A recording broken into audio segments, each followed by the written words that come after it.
Welcome to day 3, week 3, or day 13 in the program in total. This week, we have started our series on exceeding expectations. And this week, we are focused on ultimately defining the right targets. Yesterday, we did this anticipation exercise of working to understand the expectations and the perceived goals and core of the company and the gaps that different stakeholders we think would identify and certain preferences that they have in working with our role and potentially other roles. Today, we're going to move from anticipating to understanding. And the key difference in understanding is you need to conduct the interviews to get the actual data to understand how far your anticipation is from reality. And you're going to take what you've done from yesterday and actually bring it to market with your stakeholders and your gatekeepers if they have an influence or authority over your career. And you're going to start this process of seeking to understand with them. What does this mean in practicality, in practice? To move from anticipation to understanding, you're going to conduct interviews with the questions that you used yesterday with at least 3 people. And we have limited time. We want to make the best use of that time, the highest quality of time. So prioritize who you're going to interview based upon authority and influence in terms of the outcomes that you could deliver. When you have the conversation with people, take good notes. Perhaps they'll let you record the meeting. Ask them if it's okay to do that. Make sure you're either typing notes or handwritten notes, whatever allows you to function in a way to actively listen, to hear what they're saying, and to respond, and to facilitate and lead the conversation to get the information that you need. It's really desired that the conversation be 60 minutes, but depending upon the person, if they are giving you the opportunity to speak with them, perhaps you'll only get 30. So be conscious in your structuring of the questions and what you're asking to prioritize the information that you're seeking if you're not getting up to 60 minutes. You may have to do this regardless if it's 60 minutes.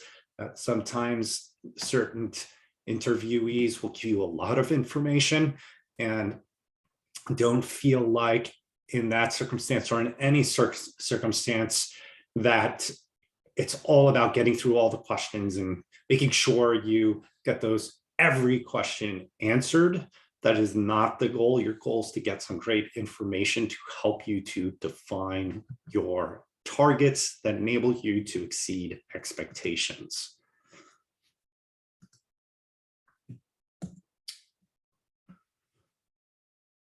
To go a little bit deeper into when you're asking these questions and doing these interviews, take the opportunity if somebody says something interesting to ask a follow-up question there. Again, don't think like, oh, I got to jump to the next question. I only have X number of minutes left. No, if they say something that's very insightful and something that you didn't know and you want more details, take the time to go off on that tangent and to get that information. Also, ask the questions in a natural way, right? So the questions are very prescriptive. It doesn't mean you have to ask them in that exact way. You might have a relationship with this person and you may have a certain way of talking together. So you might want to frame it in a language that is familiar and makes the person more comfortable. Again, adapt these things for your situations. And in terms of making this a habit, just set that small step of getting one done. Simply making a list of 3 people and prioritizing them is a first step in making this more accessible to you. Then taking the next step of maybe sending out the note to get the time on somebody's calendar. Remember, breaking down complex things into things that are more accessible increases motivation and the likelihood that we're going to commit and do the behavior that we need to do. Now, depending upon the size of your organization and what kind of role you have, especially if you have a cross-functional role, three interviews may not be enough. I've been in situations where I've done like 20. That doesn't mean that you do 20, but just understand, depending upon your role, your level of seniority, the information that you want to seek in order to be successful, you may need to interview more than 3 people. Now, there's 2 benefits to doing this in terms of the process. In terms of a output, you're going to get information that you need to help you to be more successful. And this process, like the throughput, doing the work and talking with these leaders and peers, colleagues, customers, partners, etc., is a demonstration of your leadership brand, because you're seeking to understand things. And I guarantee you that most people will not be going through this kind of process with stakeholders. And you'll find that most stakeholders, especially senior stakeholders, will appreciate the exercise. Frequency and cadence, it's really up to you. This type of thing I would do annually, generally. Depending upon the stakeholder, I might switch up quarterly, maybe sometimes even monthly if it's something very agile, something that is in constant movement, or maybe a challenging situation, using this as an opportunity to check in and seeing if the expectations are remaining consistent, or maybe you don't get the opportunity to have it structured, but you get these ad hoc meetings, and you can slide a question in there or 2, and being very conscious of that to get some information that you need. So for example, if you have a one-on-one with somebody in executive management, and maybe you get to do that once a year, once a quarter, once a month, or they have office hours, and you may not get 60 minutes, work a couple of these questions into the conversation so you can start to get the information. And in those circumstances, you can ask them about the questions that you're asking, and perhaps maybe you can get a few extra minutes to have them answer some other questions that could be helpful for the role that you perform and contributing to outcomes for the business. So again, really structure and adapt these things based upon the situations and the opportunities that you have. This is one of the core aspects of leadership, dynamicism. You're going to need to be agile and flexible and adapt these things. And I strongly caution not to view these exercises as a series of checklists, but as a series of things to keep in mind and to adapt into your practice and to execute them when the opportunities permit, or find ways to create the opportunities to make these things happen. So when you're ready to take the step to actually request the interview, you can do it through email. You can do it through casual conversation. Maybe you bump into somebody in the hallway. At the time of filming this, we're in the middle of the pandemic, so that's challenging. Perhaps at the end of a virtual conversation and video with the person, asking them if you can set up some time. But what you see on the screen, and I'll include this in the resources, is an example of a type of email that you could send somebody requesting their time. Again, adapt the language based upon the relationship you have with this person and the standard mode of communication. You know, if you kind of sometimes switch up that style, sometimes people will think that it's not natural. So adapt these communications to your situations and your relationships.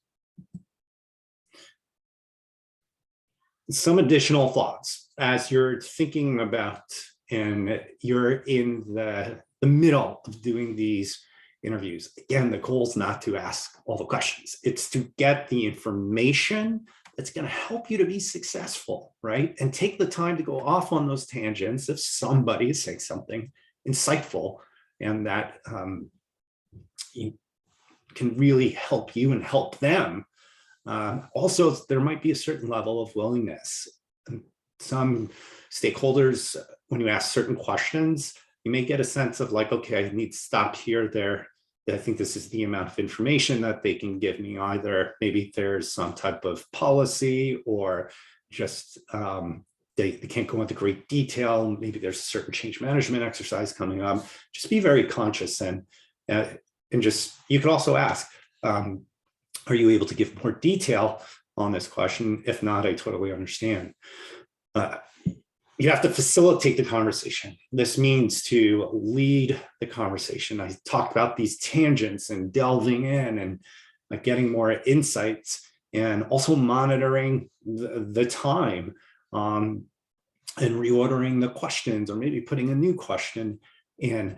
In terms of structuring the conversation and setting it up, you need to lead that. You need to make that happen. And we'll go into facilitation more in the communication weeks. And additionally, this is also like natural transition. So sometimes there's this sense, or you're picking up on cues that maybe I can go to that question that's at the end of the question bank and ask that question now. And again, don't worry about asking all the questions. Worry about getting insightful information that's going to help you to define the targets for you to be successful.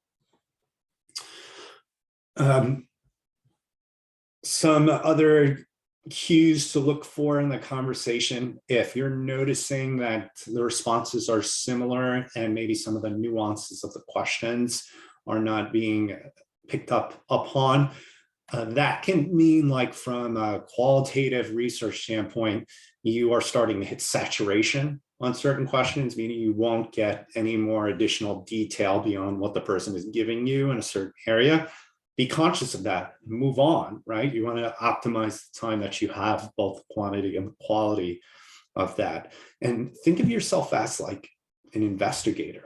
You are uncovering these insights, this data, this qualitative data that may not be available in the company's dashboards and spreadsheets, and you're going to use it to make a significant difference.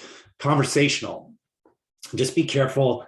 It's okay if you want to keep the list of questions in front of you, but again, it's not a checklist, and you don't want to be robotic, so make it conversational. Some leaders or peers or customers, they might want to have a 5-10 minute conversation at the beginning, just to check in and see how things are going from a personal and a professional standpoint, and ask them as well. Like, take it as an opportunity to further the relationship with the person.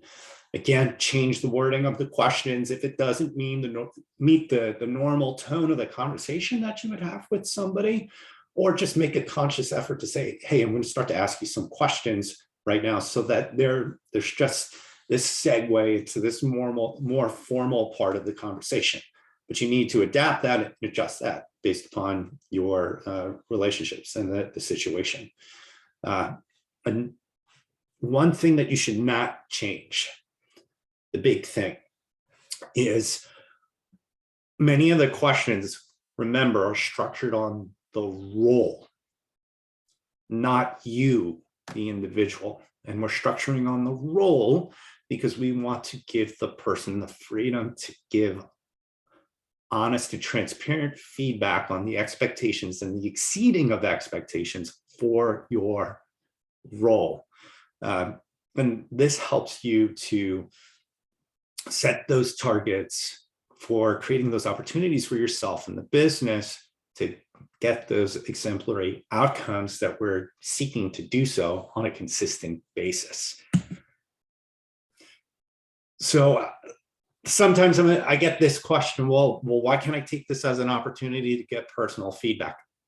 I understand that point of view, and maybe it can help you to understand what skills you might need to develop, or things about how you work as an individual could change.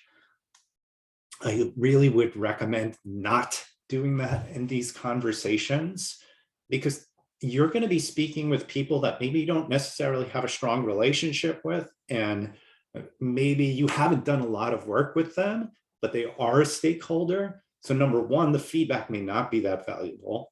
And number two, if your relationship is not strong with those people, they may not be very forthcoming in sharing information with you.